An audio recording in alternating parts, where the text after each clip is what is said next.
All right, well, thank you, everyone, to the Concord Board of Health's June 20th, 2023 meeting. In accordance with the governor's regulations, this meeting is being held on Zoom. I'd ask that all board members have their cameras on and respond to a roll call. And all votes will be taken by roll call. So Jill Block. Here. Dr. Frank. Here. Kurt Herman. Here. And Jim Whalen. Here. And I'm Mark Haddad. Okay, first item on our agenda is a public hearing about the proposed body art regulation. We've discussed this at the last couple of meetings, and Melanie has sent around the draft. Melanie, is there anything that you want to say to open this up? No, I'm comfortable. I like the regulation as it's been presented to you. We did some edits. I feel like we worked with industry and other collaborators in our region to come up with a regulation that's up to date as of today. And it should hopefully carry us forward for the needs of the industry for a few years anyways. Okay, so I see we have some audience members. If there are any comments from the public on the proposed regulation, kind of raise your hand and feel free to state your name and provide any feedback.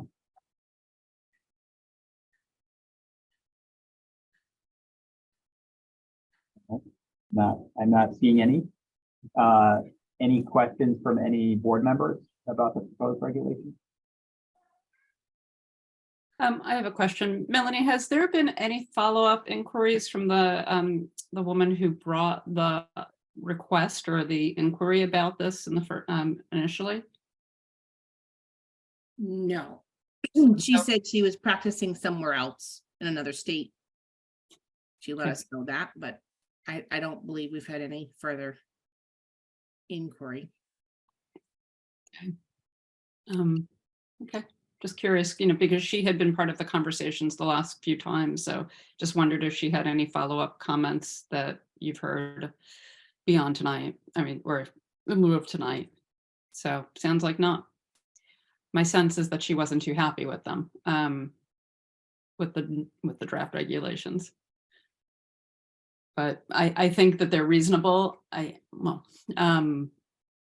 And to be taken seriously, and they certainly had opportunities for comment and input.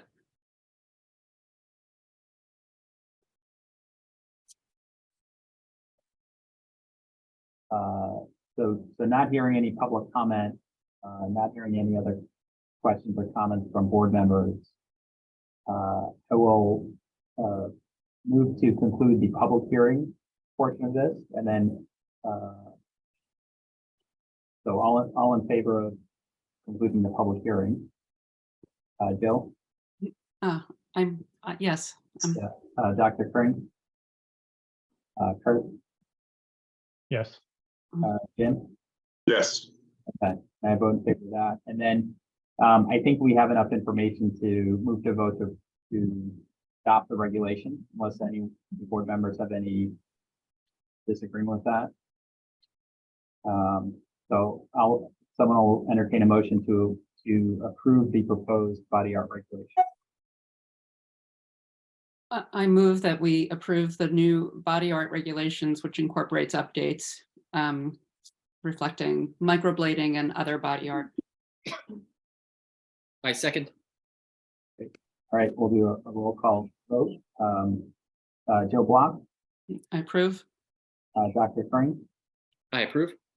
Kurt Herman? I approve as well. Jim Whalen? I approve. And Mark Haddad, I approve it. So the new regulation is now adopted. Thanks very much. Okay. The cutoff on our schedule, Melanie. The second item on the agenda is a variance request. Maybe you can tee that one up for us. You want me to, do you want me to pull it up on the shared documents? No, if you could maybe give us the background on it. Yeah, so we have a business owner from the Concord Cheese Shop here with us tonight. And their representative consultant, Lisa Berger. When we went to do an inspection in April, we discovered that I learned that they have cheese that is out at room temperature for retail. Upon investigation, we kind of discovered that this has been a practice for quite some time, maybe forever. And there had been perhaps a variance request approximately 10 years ago that had been discussed. We looked diligently through our records and we had nothing on file that was ever in the minutes with the Board of Health ever been received. So I wrote the cheese shop an order letter saying you have to keep all your cheese cold, and they submitted a request and a variance under the timeline we gave to them to come to you to ask for a variance from cold holding for some specific cheeses that they have on retail sale. Okay. I took a look at the presentation that Ms. Berger gave to us on behalf of the Concord Cheese Shop, consulted with the FDA representative, state retail food people, read industry stuff, and I cannot unfortunately recommend that is something that we take on, that we say that I don't recommend that you pass that variance.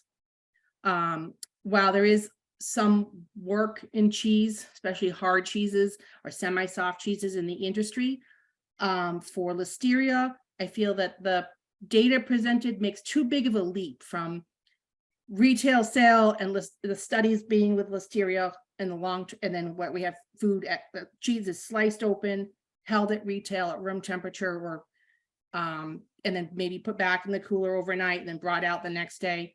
And I guess I feel that is too great of a risk. And all my colleagues in the industry concurred with that, outside of hard cheeses, Romano and Parmesan, which have been, they're pretty shelf stable.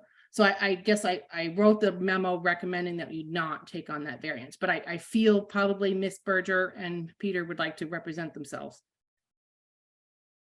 Definitely. So I'll start just with a little bit of background. I mean, as you all know, the cheese shop has been in operation since 1967. I've been in the business since 1976, and I've been the owner of the cheese shop since 2003. Every day we set up the counter with hard cheeses and semi-soft cheeses at room temperature for the day, and then put them back at night. Soft cheeses like Breeze and Blues and fresh goat cheeses are in the 8-door reach-in. If we do bring them out for a short period of time, they're on ice. If we have to get refrigeration and go through a whole site plan review to get this old building up to code, it could be the end of the cheese shop and remove my ability to turn it over to new stewardship in the future as I plan on retiring. Cheese does need to be, served at room temperature to get the most flavor and texture. I don't want to give somebody a taste of something that's going to be different when they consume it.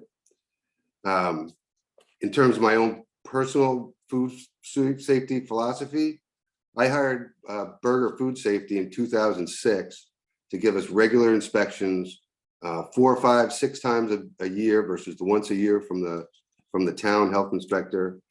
I care about the safety of my consumers and my employees. I get advice, coaching on how to keep everybody safe, best practices. For me, it's been the best $1,200 a year I spend every year with Berger Food Safety. During COVID, I had Berger in there every week consulting with how we get through it, best practices to keep customers safe, keep employees safe. We changed the operating system of the cheese shop more in that 2-year period than we've had in the last 50 years. No staff member got sick, and I think that's due to a large piece of the consulting that we got from Berger. And within 1 week of qualifying to get our shots, I had all our employees vaccinated with their first shot.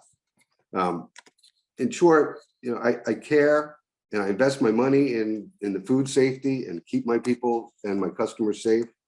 I don't want anybody to get sick. In 50+ years, nobody's reported any illnesses from my cheese. The risk is extraordinarily low from somebody with 50 years in the, 46 years in the specialty food cheese business. And I think, it's pretty obvious that we care. That's the soft stuff. Lisa is more of a scientist, and she's going to go over some of the, the reasons and the science behind why it's safe. I know it's safe in my heart, but I don't really have the science behind it. So I'll turn it over to Lisa here. And one of the things I'd like to do, I don't know who else, in this meeting. I know Melanie read through all the materials and we chatted about it a little bit. If anybody else has had an opportunity to read through the variants, if you haven't, I'm going to do a quick review. If you did read it, this is going to be maybe just a refresher, but it is a very complicated variance request, more so than any other request that I've put out there. I've done a lot of research on this with Peter for the last 13 years. We did submit a variance in September of 2010.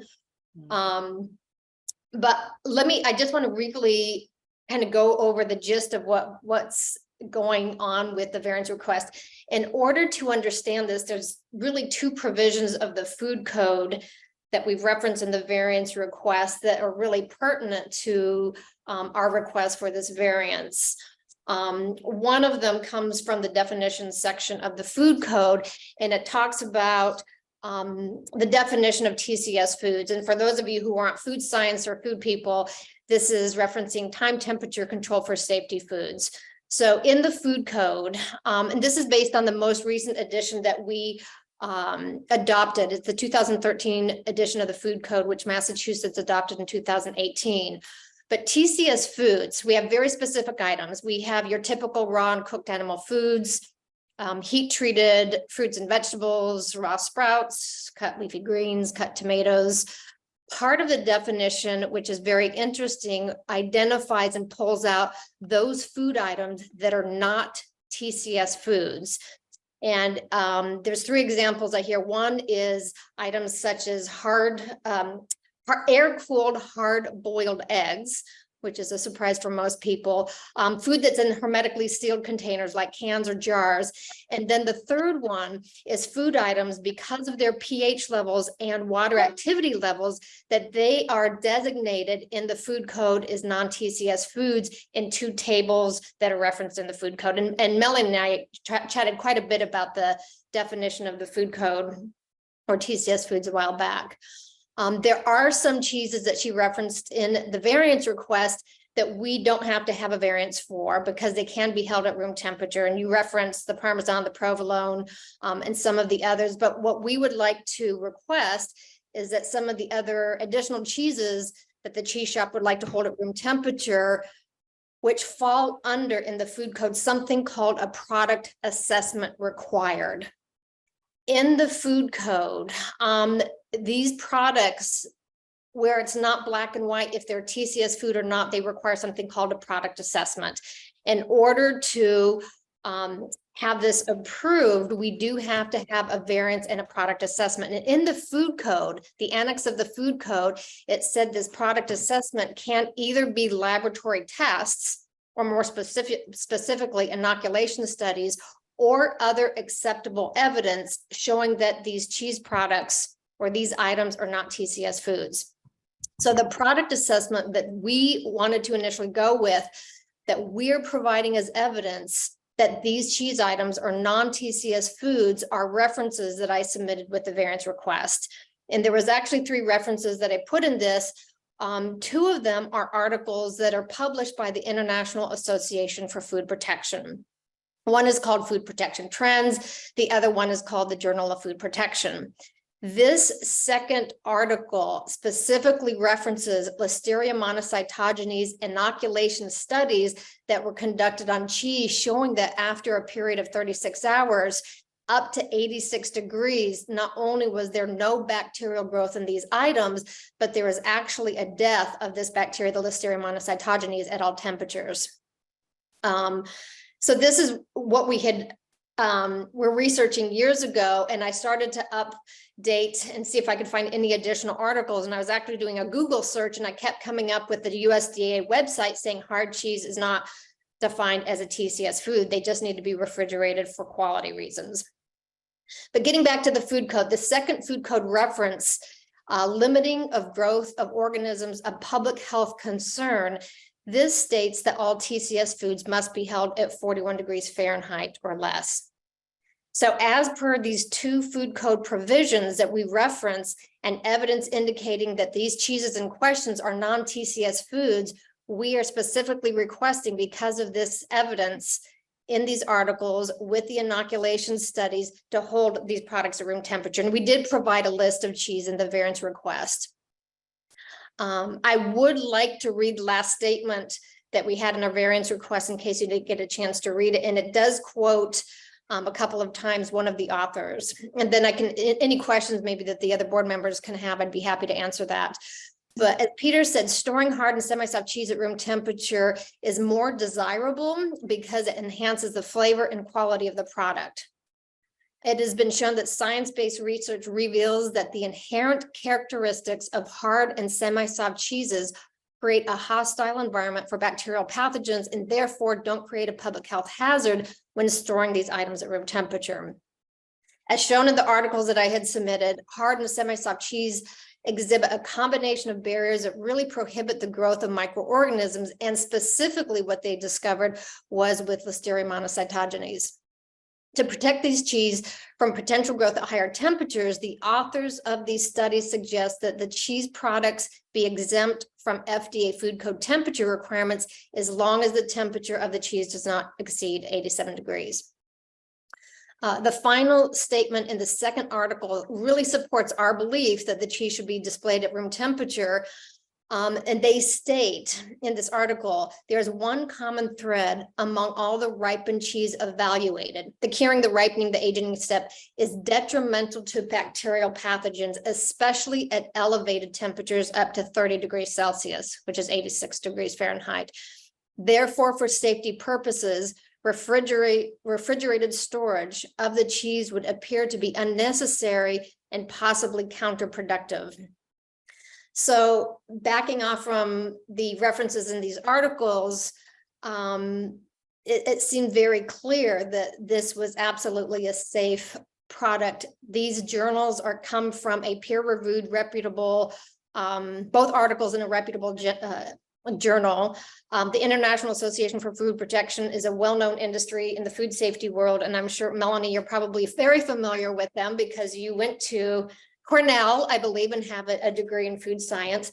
But one other thing that I want to present, which I wasn't intending on talking about, so Peter, I apologize for this. I have been working with Peter for many, many years, and we do 5 to 6 inspections every year. And all of 2020, 2021, and part of 2022, we were there every single week. And as long as I've ever been there, there has always been the hard cheese and semi-soft cheese at room temperature. And I also know that there were a handful of inspections, and I have all the inspection reports on my computer from 2015 all the way up until this last April that have virtually no mention of the cheese sitting at room temperature. There are 2 references of soft cheese sitting at room temperature. One of the references about the soft cheese was about 5 weeks after we submitted the variance request to Gabby. But I'm looking at reports from May 2015, November 2017, July 2018, October 2019, October 2021. There's been no mention. And I know if I've been in there every single moment that I've been there, you walk in the front door, the cheese has been sitting out at room temperature. Clearly, there hasn't been a safety, as far as there has not been a safety issue with this cheese. And it is very much common practice that these cheeses are held at room temperature. And I do strongly feel that the articles and the inoculation studies that are addressed in the article support our belief that it can be held at room temperature safely. What I am proposing, instead of just an outright, no, we're not going to allow this, if maybe even off record, we can, instead of just saying, no, this is not allowed, maybe have more discussion about maybe a merging or a hybrid version of what we could do to make everybody happy. So that this basically, if Peter has to buy all new refrigeration and go through a whole plan review process, spending $150,000 to $200,000 doesn't make sense. And he's been, you know, as far as I know, this is how he's been operating. And I know other cheese shops do the same as well. But I'm happy if anybody has any questions for me or about, you know, if you didn't have an opportunity to read through the very dense articles that were submitted. Melanie is actually, this is her thing, being a food scientist, and we did talk about some of this, and some of the cheeses are acceptable at room temperature, but we would like to have most all of the additional items in the variants approved as well. And I will mute myself and open up if there's any questions. I have a question. What would it take to do a product assessment on the cheeses that fall into that category of non-TCS? Well, according to the food code, a product assessment can be done in two ways. One way, they can do an inoculation study. So they would inoculate it with usually Listeria monocytogene and then study it over a period of days at specific temperatures.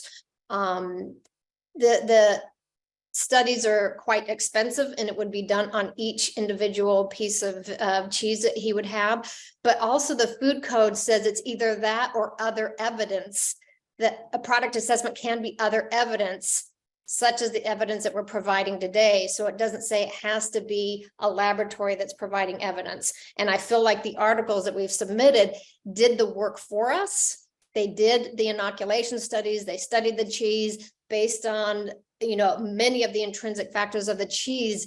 They're what's called hurdle effects. So temperature is one, but when you add water activity and you add salt and you add all of these other factors, the lactic acid, the fermentation, you have so many hurdle effects that do make it a safe product. And these articles address that. And in the cheese world, it is very common knowledge, and most cheese shops have been operating this way for Hundreds of years. hundreds of years. One other thing, and this is anecdotal, and I don't believe in anecdotal evidence for something like this, but I'm going to say it anyway. There's Melanie, you may have heard of him. His name is Alan Tart. He's a speaker for the FDA, and he was doing a presentation on risk-based inspections for inspectors, and he was talking about, and the cheese, we make this cheese in caves at room temperatures at 60, 70, 80 degrees, and the minute it gets into a retail establishment, we panic when it's above 41 degrees. And it was a very funny comment from the FDA inspector. Obviously, this is anecdotal and doesn't mean anything, but even when, you know, some of the FDA people that I worked with recognize this as potentially that with some of these cheese items, we go overboard with the recommendation that it's held at room temp at 41 or below. And isn't the evidence that it's been safe in Concord for 56 years? As far as I know, and I went back and looked at as many inspection reports as I could find, I don't see any evidence of any complaints, any evidence of temperature issues with that, or comments that the cheese has been sitting out. So, and I went back, the records that I have, and I can pull these up again real quick. My records go back to 2003 for inspections that I have, and I don't see any evidence of that in my records. And Peter's been sending me all the inspection reports since we started working with them. And when there is a foodborne illness complaint in any food service establishment, it is required that the inspector comes to do an investigation and submits a report as well. And there's nothing in the records that I saw going back, I don't know, 13, 14, as long as I've been working with Peter in the cheese shop.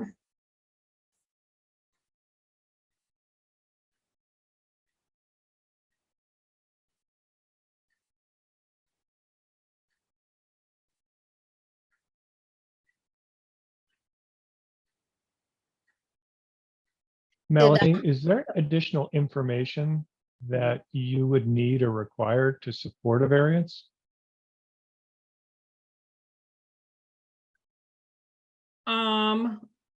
I feel that the leap that they've made for the list of cheeses that they presented to held at room temperature that are semi-soft give moisture content, and my table is in water activity and pH. So I feel that there's a big leap, and a lot of the cheese work, and a lot of the work in the articles are talking about, talk specifically about cheeses that are standard identity. Like a lot of cheeses have a cheddar, has a way it's made, has a fat and moisture content that's part of it's what we call the standard of identity. And Peter has a mix of cheeses. He has some of what we call farmstead or artisanal cheeses that don't fall within a standard of identity. Some of them do. The article that you're given, they use pasteurized milk in the United States with starter cultures, not surface ripened with inherent molds. So I guess I feel that they would need to have water activity, pH, some sort of, to say they're outside of the risk table. Or else once we slice into them at a store, you're adding risk. You're taking the cheese, you're cutting it open and leaving it room temperature. I'm not comfortable saying that it doesn't have to be refrigerated. And I disagree respectfully with there hasn't been any foodborne illness complaints, therefore it's not a problem. That argument. Has Peter changed his practice recently in the last, say, 10 years or more recently? Or has this been kind of your practice? How long have you been displaying cheeses this way, Peter? Well before I became the owner. And it's always been that way since I've been the owner. And it was a franchise. There was about 90 of them across the country in the 70s. And that was the way that the franchise taught. That was the franchise method, putting cheese on the counter so you can give people a taste of it as it should be tasted.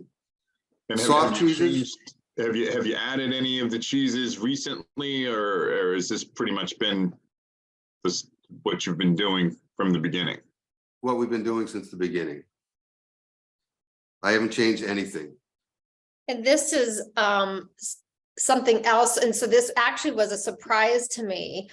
And I'll tell you why. When we submitted this initial variance request, it came from an inspection that Gabby had done on April 27th of 2010. There were a lot of issues there. She said that the cheese was all sitting at room temperature. We need to submit a variance. So on September 1st of that year, 2010, I wrote a variance that was very much like what you read for today's meeting. I believe my recollection, knowing Peter, because he does everything in person, that he walked it over to the health department. And I said, as soon as you hear something, I want to know. I wrote this variance, I want to discuss it. And then Gabby came back February 9th of 2011. So about, I don't know, what is that? 5 months later. And Peter doesn't remember this, but I remember him calling me saying everything went well. And I said, how is she with the variance? And he said, well, she just mentioned that we still have to keep the soft cheese at room temperature, but I think we're good to go with the rest of it. So when I got soft cheeses in the refrigerator, like the Breeze, she specifically noted mozzarella that day, and it had been out too long. And but everything else was the same. All the semi-soft cheeses were there. All the hard cheeses were out there. Nothing's changed. And that's why, based on the variance that I wrote then, and then her inspection 5 months after that, and then my conversations with Peter, I thought we were all set. So I was quite surprised when I got a notification that there was no recollection from the health department that there was a variance request. And I did submit that old one again. I've updated it. I've added additional articles. So it was my assumption, based on what we had gone through 13 years ago, that we were all set. And he's been operating. Every inspection report since then has not mentioned these cheeses. And I have copies of the report. So based on her report, what I thought was submitted for the Board of Health and everything, I assumed all these 13 years that were set. And Peter has been operating in this manner based on our beliefs that this was approved 13 years ago. There's just no record in the Board of Health ever coming. Oh, I believe that. I totally. So I can't substantiate either way. Like I tried. Right, I know, but I was, when you guys said, do you have it? And I immediately produced the variance that I had written 13 years ago. I would have been able to produce that record in the course of 10 minutes. I'd probably just redoing the variance request, spent probably 15 hours of research and going over everything again. So we did, I believe it got lost somewhere, or maybe the intent was to bring it up at a board meeting. Maybe it got, I don't know what happened. I did write it. That's when I first started doing research on this with Peter. I assumed, and this is bad on my part, that it was all set because of the inspection immediately after this was submitted. There was discussion about, okay, soft cheese still needs to be refrigerated, but the implication was the rest of the cheese was okay. So, Melanie, when was the last inspection of the cheese shop? Like, is this in by the? So I gave you their inspection from April of this year. Prior to that, I'd have to look up. I didn't give you the one before that. But with your packet that I sent you on Saturday is the inspection report from April. I did see that. I'm just curious as to, we're talking about, the last variance request being over 10 years ago. Was there something in the interim or inspections in the interim? Just curious. yes, I have copies of all of them. I have from 2006, and then it was the 2010 inspection on April 27th that said from Gabby, we need to get a variance for this. And so after April 27th, 2010, we submitted the variance. And then the next inspection was in February the following year. And then I have the 2011, 13, 15, 16, 17 up until 2023 minus what year, 1 year was missing because of COVID. So I have copies of all those reports, and I went over them in detail recently, and and that's another reason I assumed it was okay, because every time there's an inspection at the cheese shop, Peter sends me the inspection report, and I read them every time he sends to me, and I discuss them with him, and there has never been mention except that 2010. And then there was another mention in 2023 that there was an issue, which was recently. So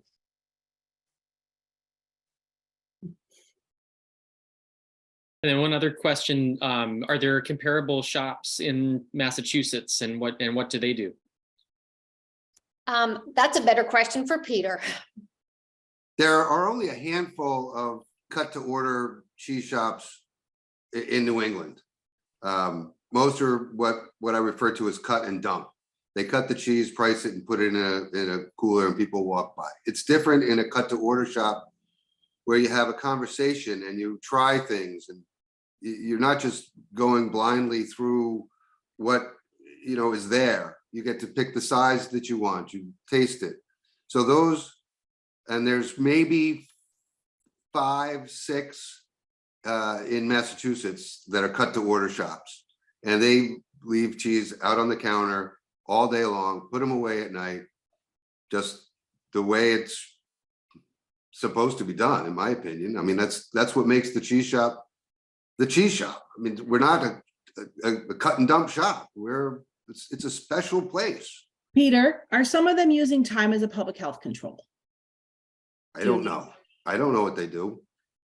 So I don't know how much of you know about food on the board, but time as a public health control is another way that you can have food at room temperature. Sometimes pizza shops do that. You can document when you start and keep a cheese out, but then when you're done, you would throw it away.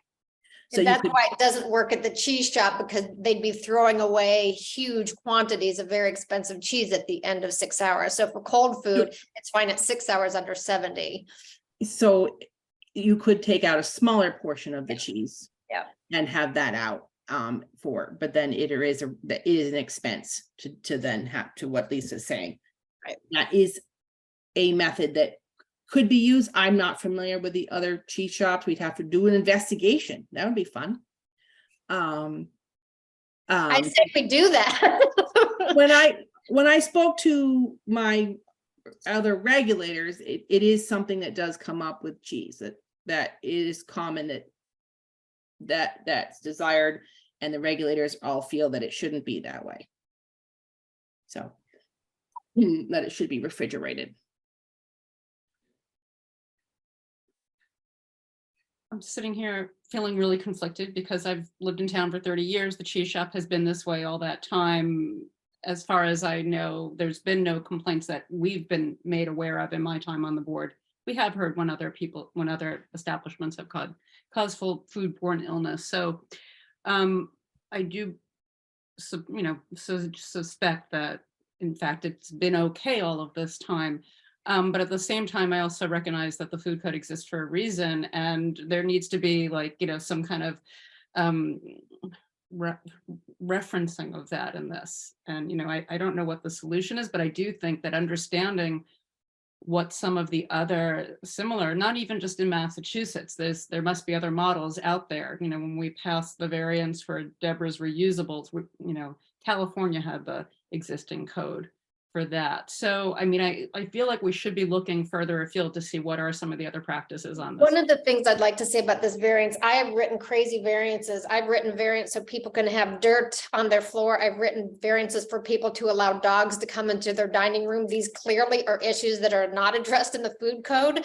This issue is specifically addressed in the food code, saying this is where the product falls. If the product falls under in table A and table B under product assessment, it's guilty until proven otherwise. So you have to request a variance and you have to provide evidence that it's safe. So what we did is we're requesting a variance, and then we came up with the evidence that indicates that it is a safe product. And not only is the evidence provided in the documentation that we have, but I believe there's evidence in, what we say, there haven't been complaints, there hasn't been illness, there's been no mention of this in all of these reports that I've looked at. So I feel like we are not outside of the food code in requesting this variance and getting it approved. Whereas bringing a dog into the dining room or having dirt and peanut shells on the floor outside of the food code. So this is clearly addressed, just like some other specialized processes that are very, very risky if they're not done correctly, specifically sous vide, cook chill processes using reduced oxygen packaging. These are risky processes, and sometimes they do require variance, but there is guidance in the food code on how this can be done. And I feel like the food code does address this as well, that we recognize it's not a black and white. So until we know further, we want you to do more research. We did the research. We feel that it's safe to do this. So we're coming to you saying, we feel this is a safe product. And I feel like I understand, Melanie, because we're kind of on two different ends of this, but kind of in the middle also, that you're definitely a regulator, and it's imperative that you, working for the health department, you protect the public health. And I'm of the same ilk. I have a degree in public health, but I do feel after I've learned so much from Peter, and I'll have to tell you how we met. We met in a ServSafe class, and I was talking about cheese has to be held at room temperature, and Peter argued with me. No, you said cheese. You said listeria comes from raw milk cheeses. Anyway, we became friends, and I learned and educated myself on this, and I turned around my thinking a little bit to the point where I'm a believer. And after reading these articles and knowing what he's been doing for there's other things maybe that I say, Peter, don't do this, but this one is something he's done for years. Every time I've walked into that place, we have, I don't know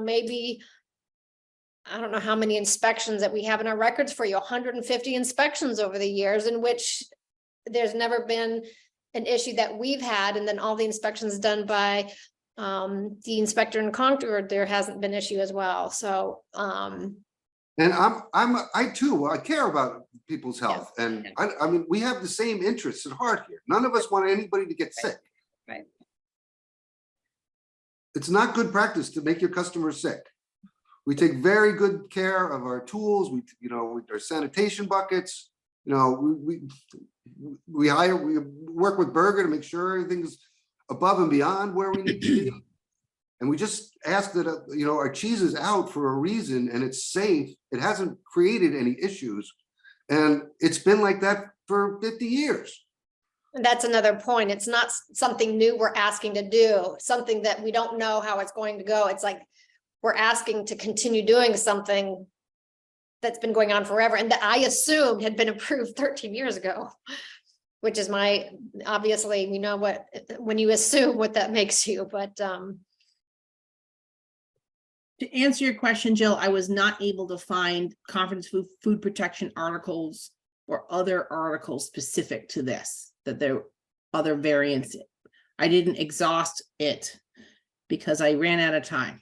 It's a lot of research. I was able to put together and research what I did, but I did look at the Conference of Food Protection for other documentation. A lot of work was done when the 1999 food code came out for date marking. So a lot of the data is on like those same group of cheeses we're talking about don't have to be 7 days date marked because of this listeria, like knowing that listeria doesn't survive on the surface of these cheeses. That they allow date marking to not be a rule. So you don't have to. They're exempt from the date marking requirements. Right. So Require the product to be discarded at 7 days, yes. So and that's specifically around listeria. Some of the other research about outside of listeria about staph, if you use starter culture, that's not an issue, and pasteurized milk, E. coli are all possible, not very strong. There's not a lot of foodborne illness outbreaks with cheese. They do happen, but it's not a big, it's not on the list, if you will, high. That's another thing. It's extremely low. Some cheeses have no history of outbreaks or illness. I didn't mean to cut you off. I apologize.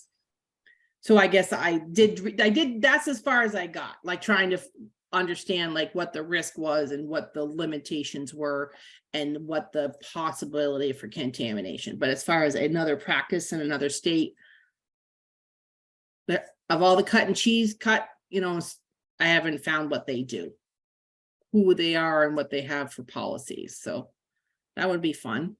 Go on a national tour looking for cheese shops that I'd like. As long as they have wine and cheese, we're all go together and enjoy a cheese tour. So Peter, just so I understand, how long is the semi-soft cheese out each day? I'm sorry, you broke up? Yeah, how long is it out each day? How long is it? Temperature We set up the counter we start around 9:30 with the harder cheeses first, and then the softer cheeses is close to 10. So we have to try to have the counter set up by 10:15 or so. We start putting her to bed around 5 o'clock, and we call good night cheese, and everything starts to go back into the cooler in the reverse order. Yeah. And when I was there, they have like these gel packs, I would say, that they're semi-soft cheese, the soft cheeses were out, like they were sitting at being held on like a mat, cold pack. Yeah, the soft cheeses, if they're out, are on ice. Yeah. And they're not usually out all day. Because I did a field investigation. I went and we rotate the soft cheese. We put 1 or 2 pieces out at a time, and we just replenish that constantly from the cooler. when I was there was a 20 or so. There was a lot of them. Yeah. Like soft cheeses out, and then there was a lot of like cut wedges of different varied degrees of soft, semi-soft, semi-hard, hard cheeses out. Yes. And I didn't poke them all and take their temperature. I just looked at them. I was trying to convert. When was the original variance request submitted? Can you? September Just 1st, 2010. Okay, and there's clear documentation of that? It's on our part. I have it, probably the documents, I have it dated, but I probably can find the date that it was created, because it was created in Word and then saved into a PDF. I can probably pull that up, but I do have the documentation. We know Lisa wrote it, and we know Lisa gave it to Peter. Okay. Right, but as far as how come, what happened at the Board of Health and why it didn't become before the Board of Health, I can't find. I don't know the answer to that. Okay. I've decided to fix it. We're here now and we'll be on record. And then That's for all. the past 10 years, all inspections have operated under the assumption that the variance was approved. Is that? I That's- believe so. When you read the reports, there's no indication that there's a problem with cheese out at room temperature. When I inquired about it, that I was told that this is something that they were supposed to produce a product assessment and follow up. And I said, well, how come we never dealt with this? And that was how it was left. I don't know. Yeah. Because the report from that inspection after that, immediately it said soft cheese mozzarella left out of refrigeration, product returned to refrigerator during inspection. So this was the note 5 months after that was submitted. And I remember, because I was dying to know, Peter, how did this go? And he gave me the report and he said, well, she mentioned the soft cheese was left out and it needs to be refrigerated. He goes, but all else is good. So, and then the reports after that, let me look at my dates. If it hadn't, I mean, if she came in the summer and said all cheese has to be refrigerated, we request the variance, and the next time she comes in, there's only mention of soft cheese, no mention of the hard cheese and the semi-soft cheese that were out. Doesn't that tell me that it's all good? So I continue to operate the way we've been operating for 50 years. Yeah, and I'm looking at the report from 2011, 13, 15, 16, 17, 18, 19, and 21. And I have all those the dates in the inspection reports. They were handwritten initially and then electronic, but not mentioned again from really 2010 until 2023. So there's documentation of a request for the variance. And Yes. then there's a string of inspections subsequent to that request, Yes. which does not mention the variance and does not mention any additional documentation or need for a variance. Correct. There's no mention after that of refrigerate it, submit documentation, conduct a product assessment, inoculation studies. There's other mentions of, clean this, do that, get your sanitizer, whatever, but zero mention of cheese after that until 2023. So I guess I would say on that, I mean, clearly that's evidence that Peter didn't think he was doing anything wrong or didn't intend to do anything wrong, but I don't think that in and of itself means, variance or not variance or what's the right thing to do now or so forth. So I appreciate all that, but I think regardless, even if there was a variance issued, the Board of Health could also rescind that variance. It's not, so I think it's a new question for this board regardless. It sounds like heard at least one board member suggest maybe we should look at what some other shops are doing and think a little more about this before making the decision, which I think sounds, to me, makes sense. I think there's a lot of information here, and I don't know that we need to decide it tonight. It sounds like the conversation is kind of, I think we've heard the same points a few times. So I guess I'd ask other board members what they think as far as Melanie. You are very muffled to me. Yeah. Oh. I'm having a hard time hearing you and I want everybody to hear. Yeah. Let me see. I don't know why. You just sound very garbled. Sorry. Oh, thank you for letting me know. That's better when you're close. That's much better. Yes. Okay. All right. So I was articulating Jill's suggestion about maybe we should look at this a little more and see what some other shops do. I guess I've sort of put it out there to other board members if that makes sense to them, or they have other questions or think we should discuss this more tonight. I would agree with that. Some benchmarking to other shops and best practices and how they've achieved similar variances and what the data that backs that up is. I think having additional data to support would help.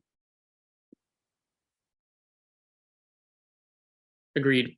Yep. Okay. Jill, you're on mute. I think you were talking. I'm just conscious of the fact that I know that the department is very challenged with, just lots of demand, competing demands and limited staff to do this kind of research. So I just wonder how this happens. Where do we look for this? And I just want to make sure it happens because I feel like there are ways to get this done right. And I want to make sure we do. It's a long institution and it's a long practice in town. Nobody wants to see the cheese shop fail. So yeah, I just want to make sure it gets done. Peter, I don't know if you'd be able to direct us to any of your colleagues or anyone who runs similar shops that we may be able to chat with that might help. Sure. Yep, I can make a list of places. That would be helpful. And then one just backtracking, I guess, question for as far as a product assessment goes, what would that involve if that was kind of to come to as a middle ground or a way to evaluate things further at the cheese shop? You mean for testing? Oh, go ahead, Peter. I'm sorry. From what the lab that Lisa found is local, and it was $120 per test, and I have a couple thousand cheeses. Got But it. not all of them would need to be tested because some of them not all of them fall into that category, right? They wouldn't all have to be tested, correct? There's some that, there's another way. Well, actually, what she had quoted was to do basic water activity and pH level testing, which the price was outrageous for that testing, but there's other different types of tests that can be performed. That is one that they had suggested, but perhaps, and I'm just kind of thinking out loud here, but maybe there could be categories of cheeses that would fall under one product assessment. So if there's, I don't know, 15 that you talked about the standard of identity, maybe they don't meet the exact standard of identity, but we could classify them as a type of product, do the product assessment for that, and then these 15 would be approved. And I'm just thinking, again, this is going to be more research. Right. So for example, there's a Basque cheese called Asaurati. It's an AOP standard cheese. Then there's other cheeses that are the same cheese, but they're not made in the same region, or they don't have the right mix of milks. It's basically the same cheese, and there'll be 10 or 15 of type of. At any one time, I'll have. Excuse my clock. At any one time, I'll have 4 or 5 Asauratis, one of which is a legal Asaurati, the others are which are like knockoffs or different styles of Asaurati. Same with Manchego. I mean, I'll have one Manchego, and then there's 10 other cheeses that are just like Manchego, but they're not Manchego because they're not from La Mancha and they're not from the red-nosed sheep. They don't have the right reed pattern on it, on the crust. It's washed with olive oil or washed with instead of the natural color. And that would be, but it's the same basic cheese. And that's my problem with getting very specific in these cheeses, that nobody's going to test this tiny little farm in the middle of the French Savoie. They don't know that exists. Well, here's another option, if I may. The quote that we got to determine whether or not these cheese items were TCS or not from Advanced Food Labs in Chelsea was water activity pH levels. Any sushi restaurant that you go to, they are every single day, every single shift testing pH levels of sushi rice. pH meters are sophisticated. Maybe get that in a pocket, which is a meter that will test water activity levels. If we would be able to do the testing with our own calibrated testing devices that would satisfy the needs. So he spends $150 on a pH meter and $350 on a pocket, which tests water activity, and we do the testing ourselves on the products. Maybe that would be another option. Peter, have you ever asked the suppliers if they've done any testing or have any kind of certification when you purchase from them? Not typically. Again, the producers tend to be so small that they'll leave the U.S. market entirely, and I'll be left with Cabot cheddar. and Parmesan.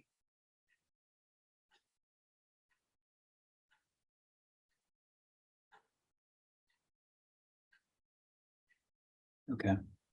Well, I mean, I think I heard consensus around us deferring this till the next meeting.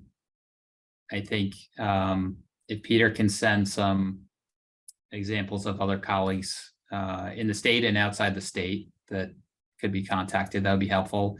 And I think if Melanie and Lisa could continue their dialogue around if there is some in between that is workable or not, I think that's at least a useful thing to explore. And then we can take it up next month. I think that sounds very reasonable.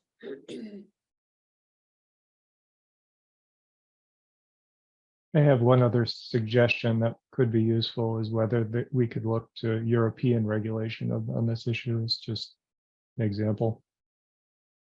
Mm.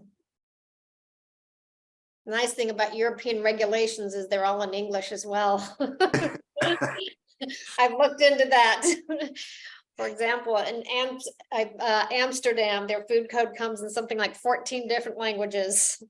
English is one of them. So that's a possibility as well.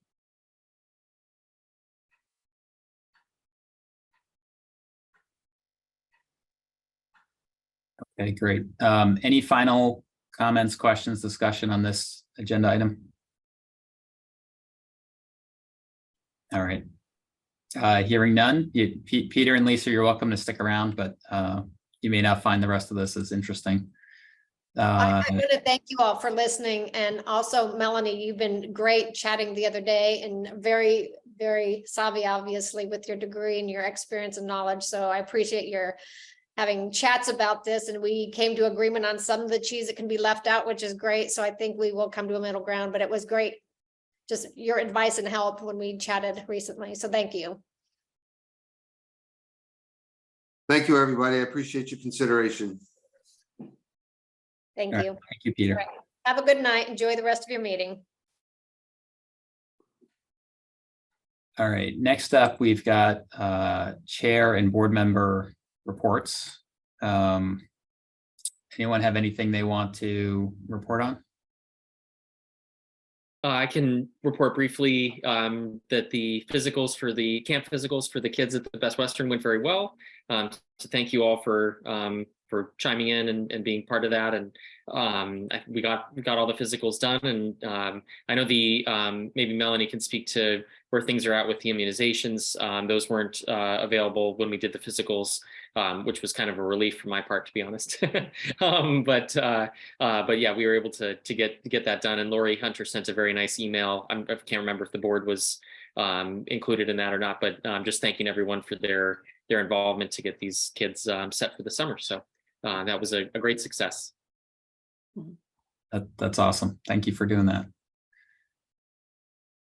Yeah, I want to just add on to that before anybody else speaks. We were able to, there's about 11 students that are short on vaccines.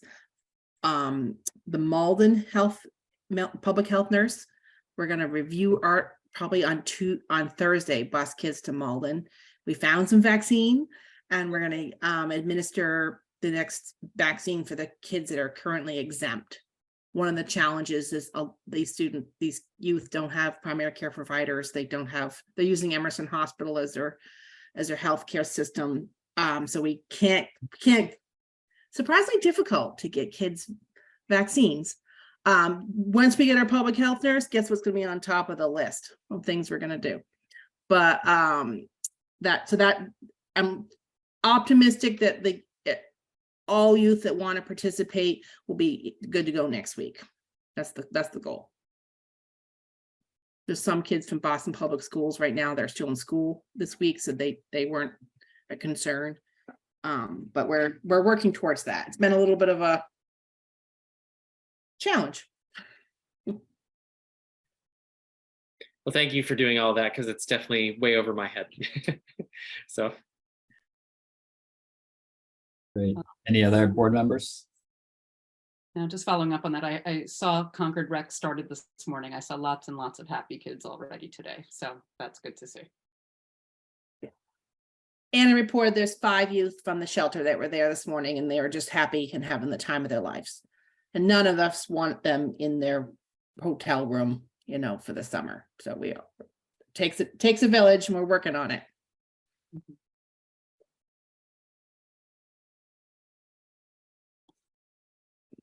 Great. Okay, so Melanie, why don't we get your report? Yeah, I have a couple other things to provide updates on. I guess I'll start with the BD Center. The BD Center, as most of you know, has been closed due to chemical imbalance. The combined chlorine has been too high. 2 of the smaller pools are now open. They're looking for us to maybe inspect sometime later in the week or beginning of next week. To open 2, the therapy pool and the kiddie pool. One of our challenges right now is the big pool is empty. So that becomes like a big like hole in the ground, literally a safety hazard. So we're working with rec to actually make barrier or make that secure, right? They had like some caution tape up, and we did not feel that that was secure for a fall. There's no water in that, so it's a deep hole that somebody could become injured on. So that's ongoing, and we know since both the dive well and the lap pool are like empty, to fill them is going to take considerable time. So we're working with rec on that. And we're going to get some barriers from police, but we are going to have to ensure that the pools are secure to somebody walking by there, that they couldn't fall in and become injured. Okay.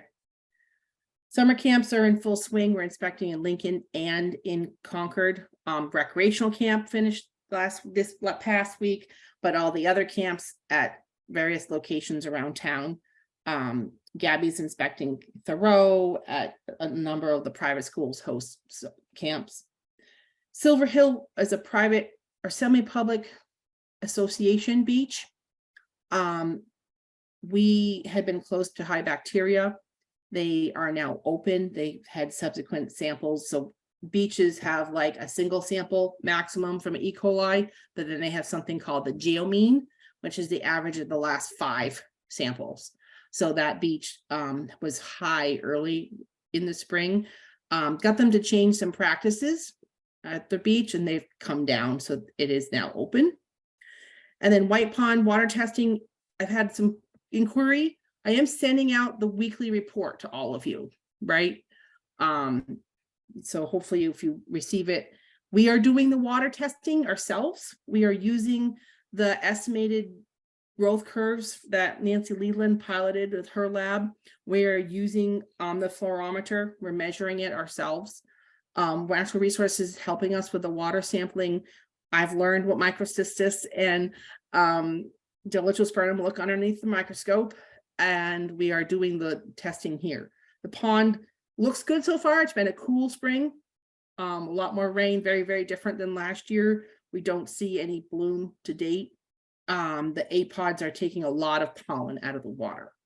So the gentleman, John Higgins, is continuing his work with those. They look like big spider arms in the water, and he collects weekly or sometimes twice a week. It's taking a lot of nutrients, if you will, out of the pond that come in from contamination.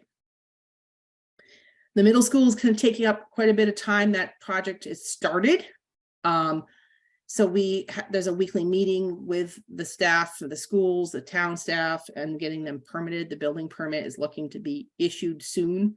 They've met our conditions, which we have a food plan review that we approved last summer, and we have a septic permit that we actually worked on all winter and approved. So from our health standpoint, we've given the middle school building permit the green light. Our septic system is pretty complex, and it is going to take some time. Like once the school opens, there's a small period of time where actually the septic system will operate as a tight tank, because they have to build the school, open the school, and then build the rest of the parking lot, tear down the other school, and put in the leach field. So there's some complicated, and those are all conditions of the permit. So in the permit, we say you must tell us what you're going to do and when. And I'll keep you updated as that's kind of going along, because that's kind of in the news and a lot of people are talking about that. I don't know what else to say. We're busy, but those are the highlights. Any questions? Oh, all sounds good. So the board calendar and minutes, I think we didn't send around minutes because Karen's been out, right? So, Yeah, there's she's been out she's been out for sure the last 2 weeks, and before that she was in and out for 2 or 3. yeah. You know, sporadically. So I Well, I didn't that's do any fine. minutes. Sorry, guys. No, I that's her job. I She's, got the agenda out and the packet to you. And this is by myself, so that's great. yeah. Okay, yeah, and I think, I mean, the calendar, there's no changes from, it's not circulated, but the next meeting we have is July 18th. July 18th. And that one is in person at Kai's Road. Yeah. And we know We'll have the hybrid Zoom option still. if that's what you want to do, yes, that is the decision, but you Yeah. can. Yeah, I mean, I think in general, if people can attend in person, I think it's better, but I think keeping the hybrid option is good. I think it's frankly easier for the public if people want to show up. And I also think, I think we had at least one time when someone came down with something. And so it's not, I think it's better than having people miss meetings if we can keep it hybrid. So. Okay, great. I don't think there's anything else on the agenda. Unless anyone has anything else, I'll entertain a motion to adjourn. Second. Oh, I would like to propose that we adjourn the meeting. Move that we adjourn the meeting. I'll second that. All right, all in favor? Aye. Aye. Aye. All right, great. Thank you, Melanie, for everything. You're welcome. Okay, good night, everybody. Thanks Good a lot. night, Good night. everybody. Yeah, Thanks, thank guys. you. Good night, everyone.